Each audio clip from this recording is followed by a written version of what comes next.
welcome to another edition of News Showcase. I am Priya, Tamil Nadu's first artificial intelligence news presenter. The Weather Office has forecast more rainfall in southern Tamil Nadu after heaviest showers in years caused flooding in 4 southern districts along the eastern coastline. Tuticorin district witnessed 60 centimeters of rain in just 15 hours and battered the region till 1:30 a.m. The state has declared a holiday for educational institutions and banks and offices in the government and private sectors. Rivers in the region have swelled, and release of water from the dams have reportedly caused flooding in some of the districts. Reports say waist-deep water submerged roads, which halted bus services and all forms of transportation. Officials have been advised extraordinary caution in the management of water levels in the reservoirs. The small town of Kayalpatanam saw record rainfall of 93.2 centimeters. Some reports said such rainfall was not seen in 100 years in Tamil Nadu. Tuticorin district, where the town is located, was badly affected. The district is also home to a busy harbour, which employs thousands of workers.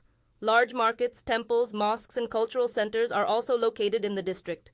Reports said the federal government's National Disaster Response Force has dispatched 200 rescuers to southern Tamil Nadu. The teams also include 2 women specially trained in rescue operations. Transport systems were the worst hit in southern Tamil Nadu as bus, rail and air operations were severely disrupted. The main railway station, which serves as a gateway to the far south of the state, was flooded and access roads were cut off by floodwaters. The main bus terminal looked like a lake with buses stranded in the water. One of the biggest rivers in the south, the Thamirabarani, started overflowing its banks and flooded communities that live near it. The residents were moved to safety as water swept in. Private airline Indigo cancelled services to Tuticorin Airport, which connects directly with Chennai and is popular with business and holiday travelers. In a post on social media, Tamil Nadu Chief Minister M.K. Stalin said he was holding meetings with ministers and officials on ways to deal with flooding and massive showers in the far south of the state. He also said authorities were constantly monitoring the situation since rains began lashing the region in the past few days before it worsened overnight. In the post, Stalin urged members of his DMK party to back the emergency services to help people affected by the heavy showers. The showers come weeks after a cyclone ravaged the north of the state, including its biggest city Chennai, which left 22 people dead and damaged properties worth crores of rupees. The political party IJK has appealed to its supporters to help with the rescue and relief work for the people affected by the rains in the southern districts. In a statement, the founder of the party, Dr. Parivendhar, and its president, Dr. Ravi Pachamuthu, expressed sadness at the sufferings and losses caused by the unprecedented showers. The leaders also expressed their condolences over the death of a farmer due to the bad weather. The statement said it is the moment for everyone to come together to provide relief to the victims and urged the party's district officials, volunteers and workers to organize all the required assistance for people in the rain-battered region. Concern is growing in Tamil Nadu in the wake of rising cases of a COVID-19 variant in the state. Reports said 20 cases were reported on Sunday alone. So far, the state has a count of 63 active cases. The infection is believed to have spread from Kerala. Amid speculation, it may have been carried by devotees returning from their pilgrimage in Sabarimala. Tamil Nadu has suggested that pilgrims test for the infection to stop its spread. Reports said 317 people have been tested so far. The World Health Organization has said all approved COVID-19 vaccines will continue to provide protection. Media reports say Kerala currently has 1,327 COVID-19 cases, and 4 deaths were reported from the disease on Saturday. Prime Minister Narendra Modi's speech at the Kasi Tamil Sangam on Sunday was translated using an artificial intelligence tool in real time. At the event in Varanasi, Modi said it was his first experience as his speech was translated in Tamil. He said the technology will help him reach more people. Modi told his audience, the bond between Tamil Nadu and Varanasi was unique, and coming from Tamil Nadu to Kasi means coming from one home of Mahadev to his other home. About 1,400 participants from Tamil Nadu and Puducherry are attending the Tamil Sangaman, which showcases art, music, handloom, handicrafts, cuisines and Tamil culture. The event will run for a month. Those who are coming from Tamil Nadu, I request them to use your earphone. First time using AI technology. The friends from Tamil Nadu, is it okay? You enjoy? So this was my first experience. In future, I will use it. The draft of a new law introduced in Parliament says the government can take control of any telecom network in the country in the interest of public safety. The Telecommunications Bill 2023 was placed in the lower house by Communications Minister Ashwini Vainao. Reports said the law allows the government to intercept any message between individuals and the suspension of telecommunication networks. The government has defended the law, saying existing laws are more than 100 years old and a new law is needed to deal with rapidly emerging technologies in communication. During the introduction of the draft, opposition members demanded explanation from the government on the security breach at Parliament last week.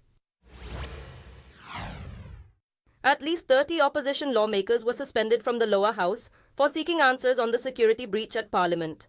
About 15 others were suspended last week when they demanded a statement from Home Minister Amit Shah. One of the suspended lawmakers, Adhir Ranjan Chowdhury, said the government was behaving in a dictatorial manner and treating Parliament as its party's headquarters. Another lawmaker pointed out that Prime Minister Modi made comments to a newspaper on the matter and Amit Shah spoke to a TV channel about it, but they are not speaking in Parliament. Two protesters stunned lawmakers in the Parliament's lower chamber when they released colored smoke from canisters and raised slogans. Two others protested outside the building before they were arrested. The weather department has said the minimum temperature in Delhi is expected to dip to 5 degrees Celsius in the next 3 days. Reports said most of northern India will also experience freezing temperatures. There was a slight rise in temperature on Sunday compared to the previous day, which was at 5.5 degrees. Delhi recorded the season's lowest at 4.9 degrees Celsius on Friday, which marked the city's coldest day of December since 2021. Last December, temperatures did not go below 5 degrees. Delhi was also hit by heavy fog which cut visibility, but operations at the Delhi's airports were not hit. Winters bring freezing conditions to northern India, which disrupt transport systems and affect normal life. Detectives from National Investigation Agency swooped on more than a dozen locations in India thought to be linked to the ISIS terror group. Reports said the raids by the federal agents were conducted in close coordination with units of the state police since Monday morning. The NIA, which investigates terrorism-related matters, raided 19 locations, 11 in Karnataka state, 4 in Jharkhand, 3 addresses in Maharashtra, and 1 in Delhi. Last week, the NIA arrested 15 suspects in searches at 40 locations in Maharashtra. The agency said it recovered sensitive documents, digital devices, and over 7 lakhs in cash. It also revealed that suspected ISIS operatives were being directed by foreign handlers to plot attacks in India. Reports say UN aid has entered Gaza directly from Israel for the first time amid growing global pressure to stop the fighting and allow aid for besieged Gazans. Separately, a UN Palestinian refugee agency said crowds desperate for food has made it impossible to distribute aid. Television footage showed aid trucks from the Egyptian side being moped as people grappled to get food. Israel cut off food, water and fuel supplies into Gaza after Hamas attacked southern Israel in October. The U.S. Secretary of Defense, Lloyd Austin, is expected to meet Israeli officials Monday to arrange a truce. The UK, France and Germany have also joined calls for a ceasefire as scenes of the unprecedented humanitarian crisis in Gaza flooded television screens around the world. Hong Kong pro-democracy media tycoon Jimmy Lai's long-awaited trial has begun in the Chinese-controlled territory. The 76-year-old is accused of colluding with foreign forces. Lai has been behind bars since December 2020, and he could be jailed for life if found guilty. He was arrested under the national security law, as China has been accused of using it to crush dissent. His case has drawn international attention, and he is widely seen as a test of Hong Kong's judicial independence. Lai's legal team said he has been denied his right to a fair hearing. It said he is being tried by 3 judges handpicked by Hong Kong's pro-China leader John Lee. Lai, who was born in China, is also... A White House official has said President Joe Biden and his wife are safe after a car crashed into a Secret Service vehicle in Biden's motorcade. The incident happened on Sunday as Biden left his campaign headquarters in Delaware. A sedan slammed into the vehicle 40 meters from Biden as security personnel rushed the president into a waiting vehicle and he was whisked away from the building in downtown Wilmington. Secret Service agents quickly surrounded the silver car with Delaware license plates and pointed their weapons at the driver, who did not try to flee. The United States will vote in November next year to choose a new president or re-elect President Biden. Thank you for watching. I am Priya, Tamil Nadu's first artificial intelligence news presenter. Do tune in, same time tomorrow, for a roundup of the latest news and updates in India and around the world.